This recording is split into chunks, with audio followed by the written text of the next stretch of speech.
இன்றைக்கி மார்னிங் ரெசிப்பியாக நான் பண்ண தோசை தான். மைதா ரவை தோசை. டேஸ்ட் பண்ணி பாருங்கள், செம்மையாக இருக்கும். 1 கப் மைதாக்கு 1.5 கப் ரவை சேர்க்கணுங்க. நல்லா மிக்ஸ் பண்ணிக்கோங்க. தண்ணி ஊற்றி எவ்வளோ தேவையோ தண்ணி ஊற்றி மிக்ஸ் பண்ணுங்கள். ஏன்னா ரவை வந்து கட்டியாகும். ஓகேவா? அடுத்தது அடுப்பில் பேன் வச்சு கடுகு, அப்புறமா கருவேப்பிலை, வத்தல், கடலைப்பருப்பு. எவ்வளோ கடலைப்பருப்பு சேர்க்குறீங்களோ அவ்வளோ டேஸ்ட்டாக இருக்கும். அதையும் நம்ம மைதா ரவை மிக்ஸையும் சேர்த்து சால்ட்டை சேர்த்துட்டு எவ்வளோ தண்ணி வேணுமோ அவ்வளோ தண்ணி சேர்த்துக்கலாம். ரவை வந்து தண்ணி உரியறதுனால எவ்வளோ தண்ணினாலும் நம்ம ஆட் பண்ணிக்கலாங்க.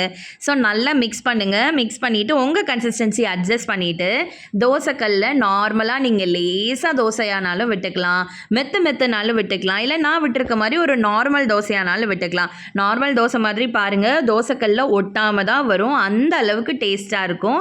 ஸோ திருப்பி போட்டு வேக வச்சு எடுத்திங்கன்னா மைதா ரவை தோசை ரெடி.